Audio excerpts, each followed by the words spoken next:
가장 사소하게는 여러분의 돈을 친구가 빌려가요. 우리가 흔히 돈 빌려주고 친구 잃는다 라고 얘기할 때 그 일은 왜 일어나냐면 이 친구가 그 돈을 갚지 않기 때문이에요. 그럼 왜 갚지 않냐?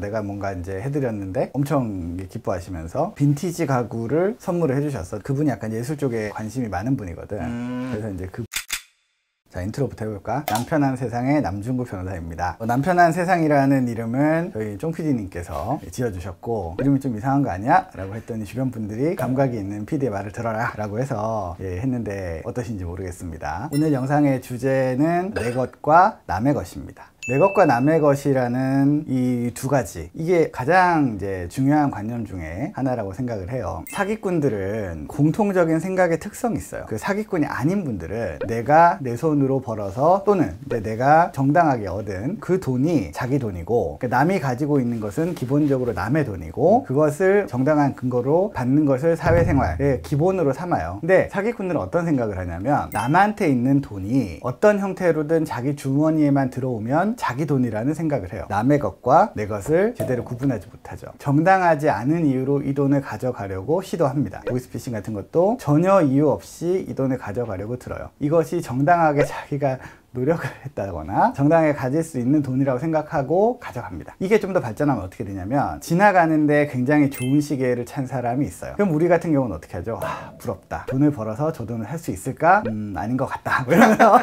이러고 그냥 이제 지나가잖아요. 그분들은 저기 좋은 시계가 있구나. 저 시계를 내가 차야겠다. 이런 생각을 합니다. 그러면 저 시계를 어떻게 차느냐? 첫 번째로 소매치기 같은 게 제일 쉽겠죠. 두 번째로는 예쁜 도구들, 날카로운 도구들을 이제 써가지고 강도를 하는 분들도 있고, 날카로운 치어를 이용해서 사기를 쳐서 그걸 가져가는 분들도 계십니다. 근데 이제 요 세 부류의 공통점은 뭐냐면, 저기 있는 저 물건이 애초에는 내 것일 수도 있다, 또는 심지어 내 것이다 라고 생각을 해요. 내 것과 남의 것의 이 경계가 사실은 불분명한 거예요. 여기까지 들으시면 거의 모든 분들이 어떤 주변 사람들 중에 누군가 떠올 거라 생각해요. 꼭 사기꾼이 아니라도 내 것과 남의 것의 구분이 불분명해서 남을 불편하게 하는 분들이 참 많습니다. 내 것과 남의 것을 구분하는 것은 자본주의의 근간이에요. 자본주의의 근간은 사적 소유. 내가 완전히 어떤 물건을 소유할 수 있다. 예를 들면 제가 이 옷을 가지고 있으면은, 공산주의에서는 이 옷이 사실은 모두 이제 공산당의 것이고, 또는 이제 그 국가의 것이고, 제가 이제 이용하는 그런 형태로 이해가 되죠. 하지만 이 자본주의 국가에서는 제가 정당한 어떤 이유로 이 옷을 사는 순간에 이 옷은 제 거예요. 정당한 법적인 절차 없이는 이 옷의 소유권을 가져갈 수가 없어요. 그러면 이것이 어떤 식으로 경제 발전에 기여를 하느냐? 우선은 내 것과 남의 것이 구분되어야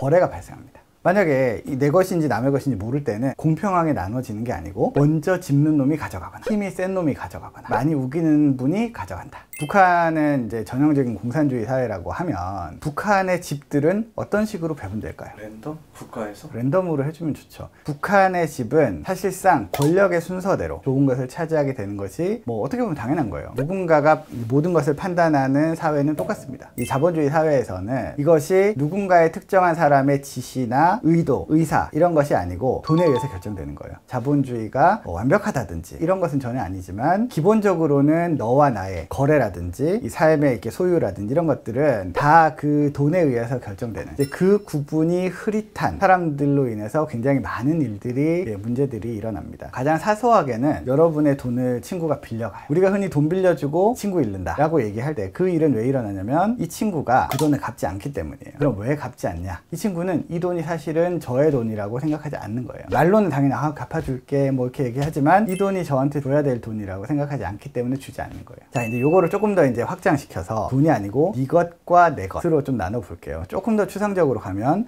구체적으로는 집도 있고 돈도 있고 물건도 있고 이렇지만, 좀 더 관념적으로 가면 내가 가지고 있는 어떤 속성, 경제력, 인격, 사회적인 관계, 가족관계, 이런 어떤 내 것이 있어요. 이 내 것을 제대로 파악하는 사람이 생각보다 많진 않아요. 내 것이 실제로는 숫자로 따지면 100밖에 안 되는데 150으로 생각하거나, 남이 가지고 있는 그런 전반적인 속성, 사람들이 이 내가 가진 것과 남이 가진 것이 사실은 그냥 전반적으로 보면은 이 사람과 내가 좀 뭔가 비슷하지 않나? 그러니까 내 것과 네 것이 사실 큰 차이가 나는 것이 아니지 않나? 라는 생각이 들어요. 주로는 이제 특정 어떤 업무를 하거나 어떤 걸 하기 위해서 더 나은 거는 분명히 있거든, 사람마다. 어떤 사람들은 내가 미술을 10만큼 하는데 이 친구 50을 해. 그러면 이것은 그냥 남의 것이니까, 그래 넌 미술 미수 50 하는구나 이렇게 생각하고, 또 이제 어떤 미수를 겨뤄야 되는 일이 있을 때 이 친구한테 진다고 해서 뭐 그렇게 속이 상할 건 아니거든요. 사실 내가 앞으로 50이 되고 싶다 이런 생각을 가지는 건 좋지만 왜 내가 졌지라고 생각하면 안 되는 거예요. 근데 정말 많은 분들이 이 현격한 차이, 상당한 차이조차도 인정하지 않는 분들이 많아요. 그러면 그분들은 어떻게 생각하느냐? 얘가 얻은 것에 다른 이유가 있다, 나쁜 이유가 있다, 음모가 있다, 이렇게 생각을 하게 되는 거예요. 지금 제가 100만 원밖에 없어요. 100만 원밖에 없는데 저기서 누가 페라리를 타고 가. 그러면 일반적인 사고방식은 내가 100만 원밖에 없어서 페라리를 못 사서 슬프다. 일단 슬프긴 하죠.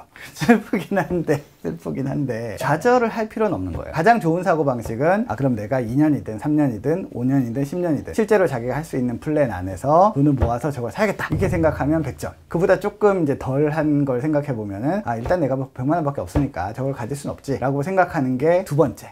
근데 어떤 분들은 분노해. 왜 쟤는 페라리를 타지? 라는 것 자체에 분노해요. 다시 얘기하지만 아까 빈부의 그런 문제들이 사회적인 문제이긴 합니다. 그렇긴 하지만 그냥 우리가 지금 살아가는 한 사람의 개인으로서 생각하는 방식은 사실 그렇게 되면 안 되는 거예요. 분노해. 그럼 분노한 다음엔 우리가 뭘 얻을 수 있죠? 못 얻어요. 분노해. 그럼 그 분노는 뭘 하면서 사라지는 게 아니거든요. 근데 그 분노가 제 생각에는 아주 정당한 분노는 아니라는 거예요. 약간 뭐 화가 날 수 있죠. 화가 날 수 있지만 그 분노를 가지게 되면은 자꾸 다른 이유를 찾아요. 제가 페라리를 가지고 있는 게 부당한 이유를 자꾸 찾아요. 거기에 자기의 소중한 인생을 낭비. 그렇게 되면 어떻게 되냐? 페라리 타는 애들은, 타는 쟤는 그냥 타고 다녀요.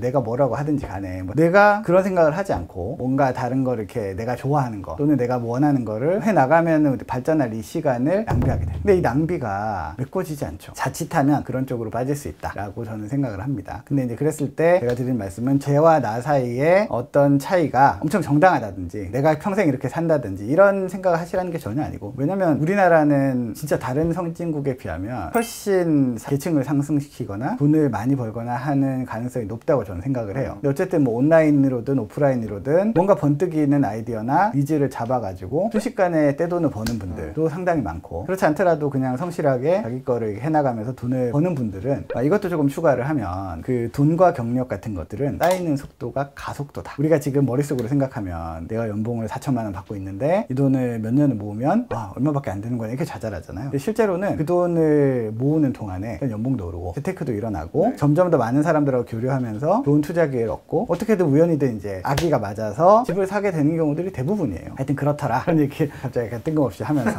어쨌든 자기의 것을 꾸준히 쌓고 또는 자기가 하고 싶은 걸 하고 하면서 지내는 시간을 보내다 보면은 페라리는 못 살 수 있죠. 저도 뭐 사실 큰 희망은 없는데 자기가 원하는 것을 할 수 있다. 그 자기의 인생이 충실해지고 자기의 재산도 충실해지고 그렇게 살게 되더라. 멀리 얘기가 왔는데 무엇보다도 내가 가지고 있는 것이 굉장히 소중한 것, 내 것과 남의 것을 구분하는 것만으로도 사람들한테 올바른 인식이 박힌 사람이라고 인정받을 수 있어요. 그게 이제 어떤 사회생활이든 경제생활이든 그런 것들의 이제 기본이 될 수 있고, 그렇기 때문에 앞으로 저도 요거에 또 다른 버전으로 비슷한 얘기들을 또 해보고자 합니다. 감사합니다. 터보TV에서 인간을 움직이는 건 열등감과 이성이다 이런 말을 하셨었는데, 그 남의 것을 보면서 화를 내는 것과 남의 것을 보면서 그 열등감으로 열심히 살아가는 그것에 차이가 있다면 어떤 차이가 있을까요? 거기서 말하는 열등감은 내가 더 나아져야겠다는 열망의 원인이 되는 그런 것 같아요. 그러니까 사실 열등감이라는 건 욕이 있어요. 그 열등감이라는 것이 어떤 식으로 해소되느냐라는 거는 사람마다 다르다고 생각해요. 이게 이제 어떤 사람들은 기준이 여긴데 지금 내가 여기 있으니까 이게 열등감이죠. 자, 이제 갑자기 1990년대로 돌아가서 질럿을 3마리 뽑았는데 다른 친구는 10마리를 뽑았다. 이런 상황이 있었어요. 이 질럿을 3마리 뽑은 사람은 굉장히 열등감 느꼈죠. 도대체 나의 손가락은 무엇인가? 나의 눈은 무엇인가? 이렇게 하겠지만, 그러니까 어떤 사람들은 질럿을 10마리 뽑는 애가 어떻게 하는지 보겠다. 보고 배우고 연습하고 이렇게 하는 자기를 올릴 수 있는 동력으로 사용한다 라는 측면에서 이제 그분은 훌륭한 분이고, 어떤 분은 질럿 3마리 뽑는 사람이 이의를 제기해요. 너 왜 단축키를 쓰냐? 당연히 있는 건데. 하여튼 예를 들면 이런 식으로 야, 단축키 쓰는 게 뭐가 문제야? 아니, 네가 단축키를 써서 10마리 뽑으니까 내가 3마리 뽑는 건 차이가 크잖아. 그래? 그럼 단축키 안 쓸게. 8마리가 나와. 이런 식으로 자기의 불만을 자기는 그대로 있고 남한테 투영시키는 이런 두 가지 부류가 있다고 생각을 해요. 이 친구는 자기가 가진 나의 능력, 질럿을 뽑는 능력이 현재 자기의 것이고 내 것을 키워야겠다 라고 생각하는 거예요. 근데 요 질럿을 3마리 뽑는 분은 자기가 여기에 있다는 걸 인정하지 못하는, 자기 능력이 애초에 질럿 3마리라는 것을 인정하지 못해. 일단 자기를 판단하는 게 문제가 있는 거죠. 그럼 두 번째로 열마리를 뽑는 이 친구의 능력이 사실은 자기 능력과 비슷하거나 아니면 자기가 이 능력을 가져야 된다. 마치 시계 뺏는 거 생각했죠. 너 저 시계 내가 가져야 되겠는데? 라고 생각해서 뺏는 이런 거랑 비슷한 거예요. 자기 자신의 능력이나 돈이나 시계나 이런 것들을 사실은 인정하지 않는, 나의 것이 무엇인지를 인정하지 않는 그런 차이가 있다고 저는 생각할 수 있을 것 같습니다. 잘 넘어갔어.